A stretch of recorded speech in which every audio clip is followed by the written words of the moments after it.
maanta farxadii ah in maanta ay tahay maalintii 11aad oo maanta aan idin maadaalay ay tahay 12 waxaan rajaynayaa ilaahay idinkiis inay noqon doonto maadaama aan maalintii ugu horeysay idin imi inaan mar walba idin imaan doono idinla wadaagi doono waxa laala waxa tabanaysaan iyo waxa qabtaan ilaahay idinkiis waxaan rabaa inaan idin cadeeyo maanta wixii maanta ka dambeeya barakacayaal ma ahaydin waxa tihiin reer gobolka Nugaal baatiin ee Garowe muwaadiniin reer Puntland tihiin wax allaala waxa qofka Puntland ku dhashay wuxuu leeyahay baa leedihiin oo xaq iyo xuquuq ah waxa allaala wuxuu leeyahay haday tahay doorashada tahay ya haday tahay waxa dadku qaadanayaan ya haday tahay xagga deegaanka dadkaas oo kala la mitiin idinku dhinacaas u saaran wixii maanta ka dambeeya reer Garowaati qof idin dhihi kara waxa tiin reer ka ma jiro waxaan maanta rabaa inaan idin sheego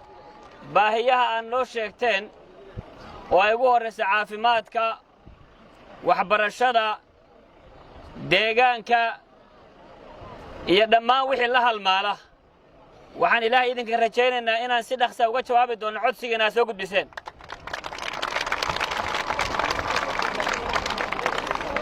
waxaan ugu horumarin doonaa oo si dhaqso uga jawaabi doona maalmaha soo socda dhinaca MCH-ka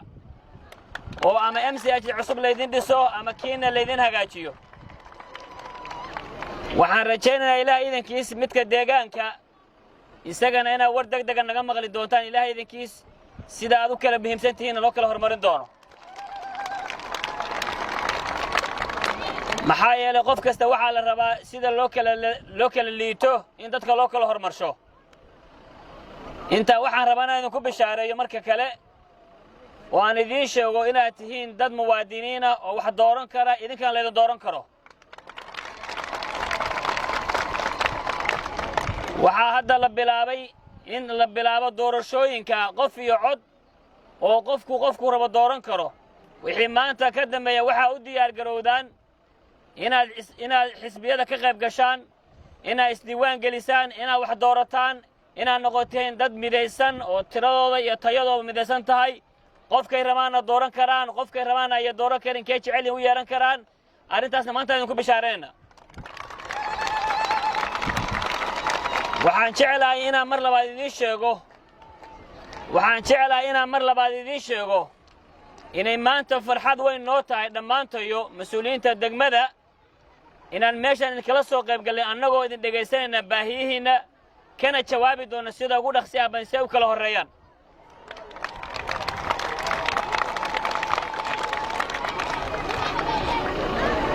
maadaama aad muddo halkan joogteen waxba kaga duwan dadka Garowe jooga xogaaba waxa idinku jiray afka luqadda reexamarka laakiin hadda waxa way Garowaati boowe ya baaye marka inagoona waxaan boowe ya baaye wadana dhamaantii hadeer waxaan rabaa inaan idin sheego mar labaad iyo mar saddexaad ba waan soo dhaweynayaa maadaama anigu aan cusbahay waxaan jecelahay ilaahay idinkiis inaan si dhow idin la shaqeeyo aniguna hadda idinka wala u kitriyaayo xogaas waa aad bay idin shabaxaga luqadda iyo xagga hadalkayo marka isku dad baan inagu qoliyaha kale ka ilaaliya intaasuna kaftan weeye waxaan jecelahay inaan baahiyaha idin kala qayb qaadan ilaahay idinkiis inaan idin soo dhawaano inaan idin la qayb qaadano waxyaalaha aad dareemaysaan oo baahiyaha ah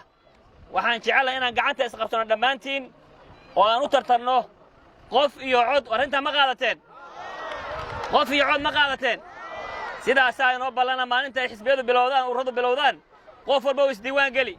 idinka soo baxaya cid artan ma dooranaysaan waa maasantiin